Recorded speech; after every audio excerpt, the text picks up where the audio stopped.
good afternoon, formally good evening, and good morning, wherever you are. My name is Dr. Emmanuel Emielu. Your host for this program. I'm happy to do that. And this webinar is on project management, specifically project management for what we call non-technical professionals, project management for consultants, HR, marketing, and similar functions.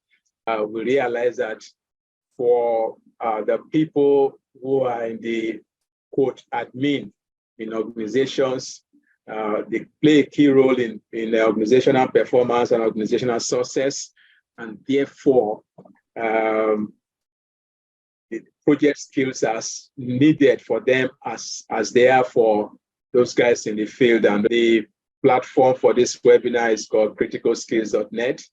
And what we're trying to do is how to make knowledge affordable, accessible, because performance, as we all know, is driven by our knowledge. So that's that opportunity for us to take learning in small bites, like a webinar like this, helps that process. My name is Dr. Emmanuel Emielu.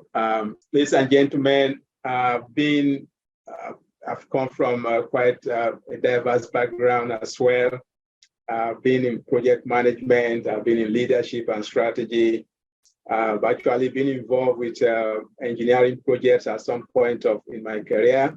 And for the better part of last 20 or more years, I've been involved in non-engineering projects, that's leading consulting gigs or training gigs, and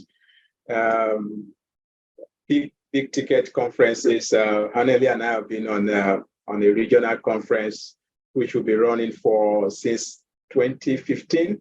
Yeah, and I'm the director for that platform. We talk about talent in the energy sector. So I have this broad spread of backgrounds looking at project management from my days in the old of engineering projects and in the present in non-technical, we should say. All right, so let's get started more seriously.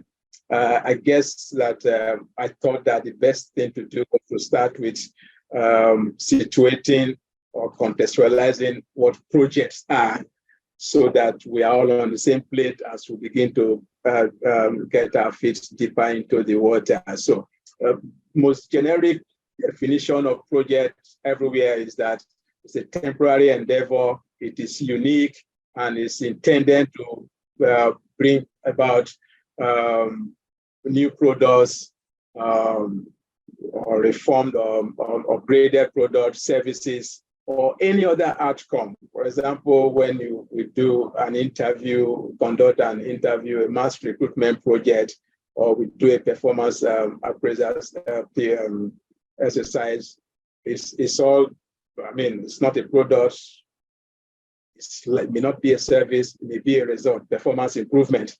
So for us in this webinar, when we apply this concept, it's unique, it's temporary, and it has an intended outcome. Think of the kind of job we do in HRO, workforce planning, L&D projects. Think of the work we do in business development, running marketing campaigns, conferences and events, or strategy planning, and so on, in finance, budgeting. I know that there are people in legal in this room. Every one of us has a peculiar set of activities that we do that constitute a project. And why do we say, for the further definition of that, as you say, is that we say it is temporary. It means that it has a start and an end date. We say it's unique. It means that the outcomes are well defined. It means that you need to understand what is the scope of that particular set of activity that we call a project. So Um, just quickly try to give us an idea of a project, what we mean by a project. Any set of activities. It's not necessarily just one task. I'm focused on admin space now. That is non-technical space, but it's a set of tasks that will needed to achieve an outcome. There's a set time, maybe set budget. Requirements are also defined, and all of those parameters that kind of ring-fence that particular activity. We call it a project. So just so for a check, if you would put on the chat box for us, what kind of projects you are likely working on now? I mean, I say likely because I don't know what it is. What are some of those things you are working on now that are on your plate? What are some of those things on your plate? Yes, that fit into this definition. It's not your everyday day job. This is about unique set of activities you have to deal with. Sometimes it might just be an investigation over whatever, but it starts and ends, and then a result is produced. Yes, please, can you begin to throw in some stuff on our chat box? Thank you. So we find that we are all coming from diverse business contexts, but we have one thing in common. We have projects on our place that we are obligated to deliver, and of course, deliver successfully. So there's a need to make a distinction between operations and projects. Operations are our everyday jobs. You attend morning meetings or Monday meetings. You respond to periodic emails and stuff like that. What else can I think of? You write some reports, that are needed for management management action. Those are the things we leave our bed every day to go to the office, and they are part of our, call them routine deliverables. And those are not projects. Those are our operational issues. Think of a project maybe we'll go to the technical side. Think of a project as building a software project, product, like Susan and team, building a software product for registration of young ladies in a community so that they could be properly impacted or whatever. So when that project is built, we started at a particular time, it was going to end at another time. Now that software development becomes a project. When the software or the website perhaps or application is now launched, then somebody's going to manage it every day. Maybe content manager, maybe website master. All of that becomes an operation. There's a bug to be fixed. There are certain reports to be pulled down. There are new whatever configurations. They become operations and not projects. So let's talk about why projects are necessary. From what we have been saying, they drive change. In fact, the vehicle of change in any organization, it can be said they are projects, one initiative or the other, to move the organization forward, and therefore creating value. The more successfully we deliver projects, then of course we are building strategic competence at the organizational level as well as individual and team levels, building just with each success, moving projects forward and therefore moving the organization forward. So project management, therefore, is what we do to make projects happen. Before we started, we talked about making it happen. Project management is what we do. The knowledge we bring in, the skills we bring in, tools and techniques we bring in to make project happen. And that gives us a project. So the topic is moving from chaos to control. And so the question logically should be, where does chaos come from in our projects? How do we get to share some of the stories like I shared about that embarrassing outing that I put my company through? So from my experience, and I'm sure some of you will have something to add here if there is time for that. There are a couple of factors, and for me, the very first one is the five that I think, the very first set of five that I think makes where our chaos comes from. And maybe I should even define chaos, talking about missed deadlines, talking about poor quality job, talking about conflict, stakeholder disagreement, and so on and so on, overrun budgets and the rest of them. So for us in non-technical functions, I think one of the first factors is jumping into those set of activity, just like saying, oh, I want to learn swimming, and the way to learn swimming is to just jump into the swimming pool. Of course, we know that it's not the best leg forward.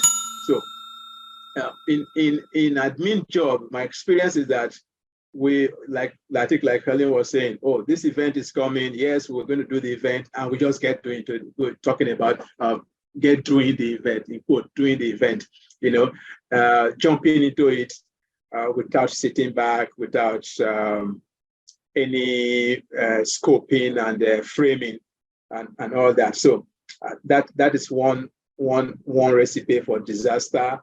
The other one, we talk about the difference between project and operation before. So not understanding where a project moment is before me as a HR manager or BD manager or whatever, and I begin to look at it as just another job I have to do. In that case, I'm not going to approach it with a project mindset, and of course. It leads to the third one. So it's like, we talk about keyless entry. This is riskless entry. Like my example, riskless entry. Because you jumped into it, because you didn't see it as a project that requires its own protocols to be approached, and you took it just like any other day job, then you are likely doing a riskless entry. You have not taken cognizance of the many moving parts that could throw spanners in the wheel for what you're going to do. And then again, if you are not if you're not using a project management approach, then what will you use is to do. We just feel that to-do lists are okay. And I honestly I slept on this point for several of my years. Get your notebook, just write to do. From a project management point of view, the to-do list doesn't give you prioritization. It doesn't tell you scheduling conflicts. It doesn't tell you resource allocation. You just have to-do list. And of course, when you apply the emotional perspective to it, I can come to work today and I look at my to-do list, and I'm in a low energy mood, then of course I'm going to pick the light stuff and just think that I'm going through the motion. To-do list is one way that you cannot use to approach to deliver projects. To-do list, yes, for operations maybe, but not for projects. Like I said, you can't prioritize and all that. The last one there is not using our experience, and that's why I said experience is not the best teacher. You are behaving as if that quote doesn't apply to you when you have no way of curating or leveraging experience from past projects because there was no structured approach to those projects. So in fact, you're not likely to be able to replicate success or mitigate the weak points from the previous project. One of the conventions of professional project management is the project closeout. And their experiences are captured, lessons are shared, and then not only just that, but they are also curated so that next time, whether that person is still in the organization or that team is disbanded, others coming behind can learn from that. I'm thinking that these are all perfect recipe for a perfect storm when it comes to some of this project that we're talking about. I'll be interested in what some of you will say when we come to the open discussion, but just for the sake of time, let me run forward and to talk about what we need to do as when we talk about doing our non-projects, our non-technical projects, and it boils down to one word: process, process, process. They talk about method in the madness. So yes, this can be crazy, especially when you are with this on a wide scale. Susan talked about implementing across five countries. Think about logistics alone and all that in Africa. So it can be crazy, but project management helps you to put a method to the madness through processes. And so for the remaining part of what I'm going to share this afternoon, I'll just try and show how projects helps us to keep how process helps us, project processes help us to keep everything on course. And I'll use this as our context. Think about, you want to make a coffee for yourself, whatever coffee brew is your choice. Mentally, because we have done this for so long, we don't think about it, but mentally we are actually following a process, and not just the process of putting the kettle on the fire, but the process of 5W and 1H. You know that process: what, why, what, when, how, and which, and the rest of them. You are going through a process. What do I want to? What kind of coffee I want to brew? That will be answered. When do I want the coffee? What volume? What cup? What temperature? All of that actually starts off, even though we just jumped out of our desk to go and plug the kettle. All of that have mentally just zapped through our processing mindset, And so, to make a cup of coffee, apart from the defining what coffee, how coffee, when coffee we want to do, we'll begin to define what do I need to make the coffee, the inputs, what tools do I need, an electric kettle, the other ones we use for, straight kettles, or you want to make cappuccino and the rest of them. What techniques do I do, or do I use? So the more perhaps deluxe your tea will be, the techniques will be different. And then, of course, what's the output? A cup of coffee. This is project management.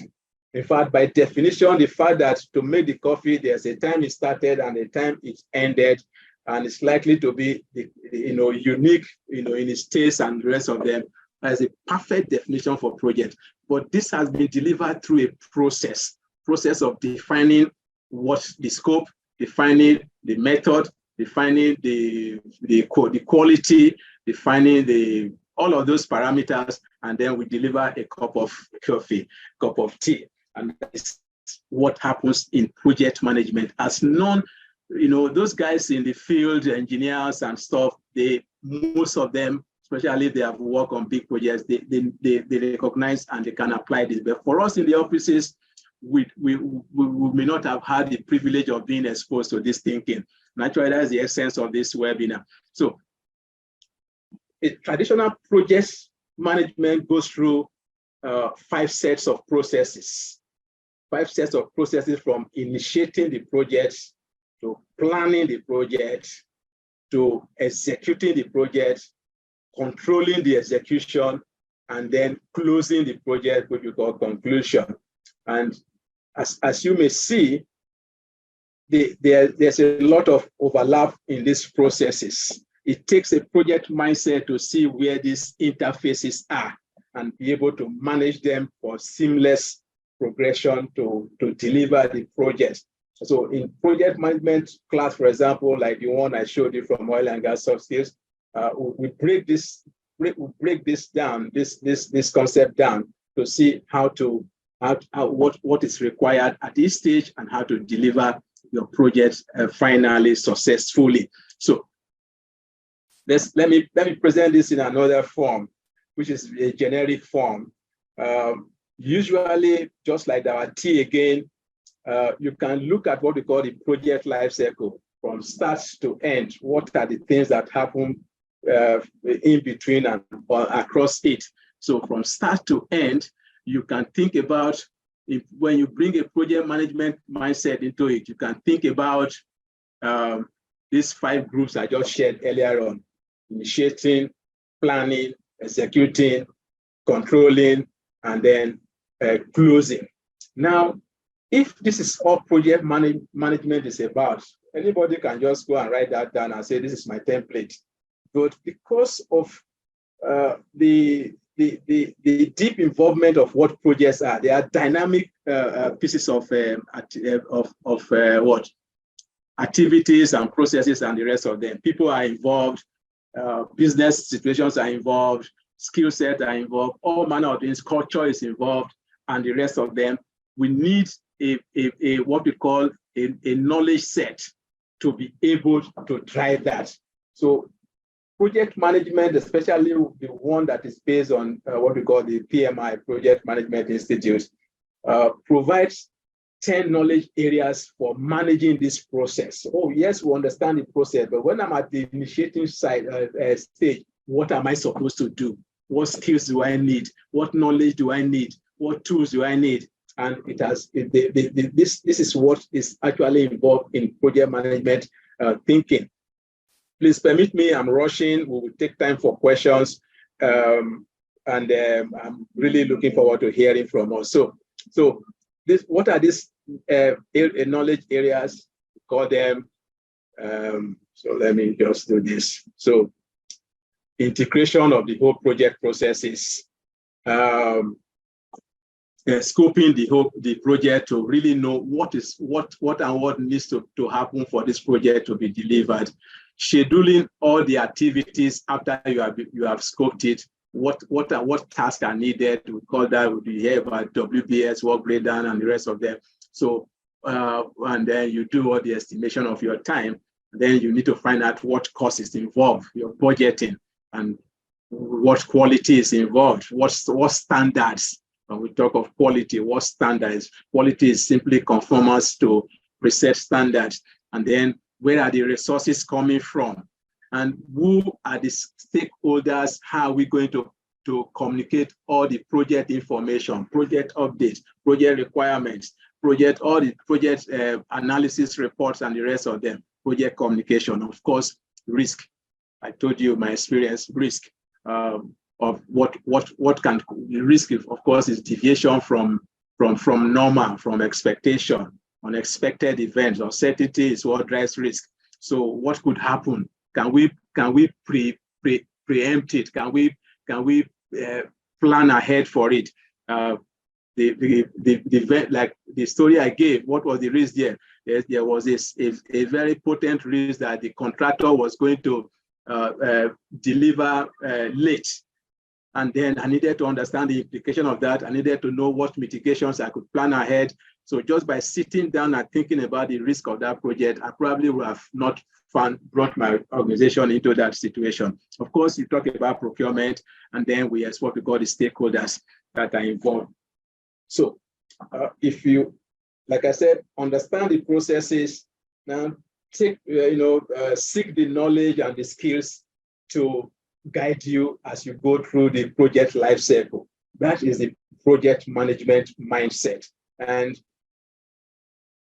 I'll just quickly give a few examples. So because of the time, when we are on the first stage, the initiation stage, this integration stage, look at the project initiation process group. One of the things, if knowledge we need, is what we call the project integration knowledge. The other one is what we call the stakeholder under this initiation. Now, what am I looking for? I need to first of all properly understand what project is being placed in my hands. Yes, we want to do annual budgeting, strategic planning, appraisal. Okay, well, perhaps we have done it 1,000 times, and so we just create a to-do list. And then sometimes we find that things don't happen. December is coming, annual annual end of year party. Sometimes we want to move offices, relocation or redesign. All these things, they fall within the purview of admin managers, whatever HR or whatever. Now, the first thing you want to do when when a project situation is to define the objectives very clearly. What is the expected outcome? Time will fail me. The expected outcome is not the same as the deliverable for the project. So when you're talking about the expected outcome, it's like when this project is commissioned, how will people use it? What the benefit they will be getting? When you can define that, then you will know whether the scope, the time, the budget, and all those things that we talk about, how they can help you to get to that expected outcome. In Nigeria, many of us will see that the new airport in Lagos, I'm sure those of us who pass through the international airport, that is practically being underutilized because of a design error. And in that case, whether that airport was delivered on time, on budget, on scope, blah, blah, it doesn't matter anymore because it's not delivering the benefits for which all that commitments were made. So questions we're asking, what is the expected outcome? Yourself as the owner of that project, what authority do I have? How much is available? Will it be enough? Do I need to start negotiating, or and what time frame, and the rest of them? Then more importantly, you also want to talk about who are the stakeholders, who have interests. And then when some of us in different knowledge areas we talk about stakeholder management. And one thing that is common, as you know, is that stakeholders is more than they comprise more than who is immediately apparent.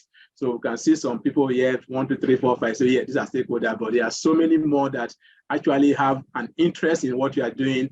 They have an influence in what you are doing. They have some. They can support. They can limit your progress, and you need to know them. So when you sit down to talk about in project initiation management, you are carefully going through all these definitions. So like I said, when we're talking about chaos, you are not just going to jump into the swimming pool and begin to swim.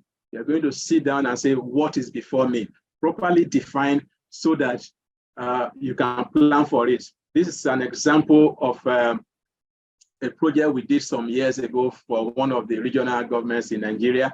And we're going to organize an oil and gas conference for them. And on our kickoff meeting, thankfully enough, by then I'd begun to understand what project management is. But the story here is that the first line, the first stakeholder here, all through our planning, we actually didn't talk about that. I can say a bit of my own error because we know who the project owner was, and we're just working with the project owner. But the politics of government is not about who is the project owner. The state governor needed to be informed. And at our project meeting the night before, when I sat down drawing this table, I'm like, okay, so we have not, where is the governor in this here? And when I put this up for them the next morning, everybody, oh, wow, that's true. We need to inform this SLSC. Because this man can just see this on the TV.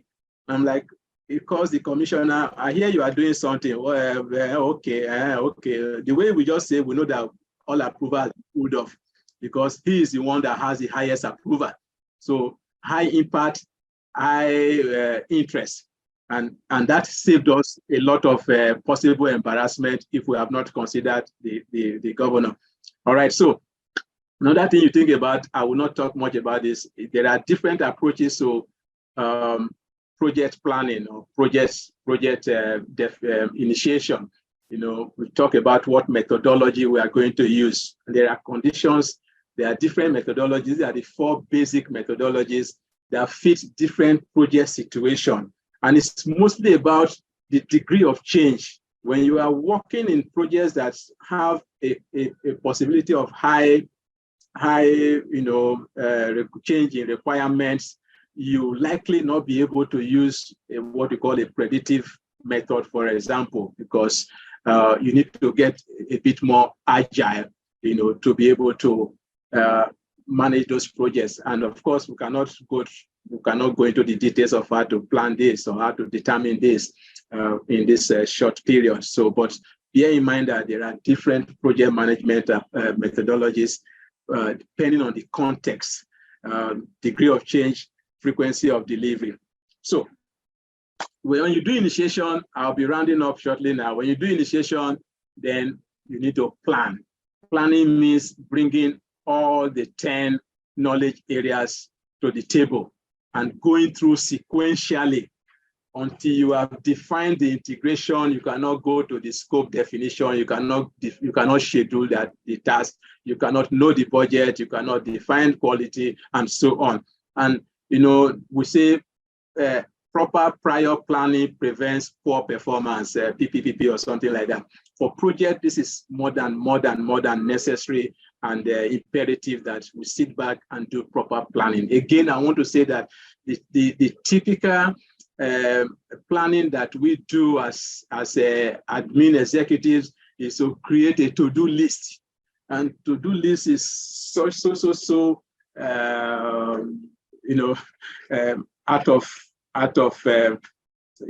can't deliver your project. Honestly, to-do list can't deliver your project. So at the end of the day, you have all of this information wrapped up. You understand the scope. You have created a schedule. You know what the cost is, and then you have what we call the project baseline, which like your startup information parameters. Why is this necessary? Because this is what you'll be evaluating your project against. Am I still on time? This task was supposed to be completed on day 15, and today is day 14. Will this task be completed tomorrow, or are we slipping behind?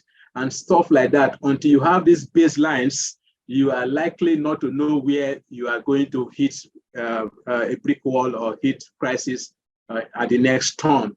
And that is why this project thinking comes to mind. So Q, for the time, I want to say a very big thank you. We hope that we can continue this conversation at our individual levels. Thank you, and God bless you.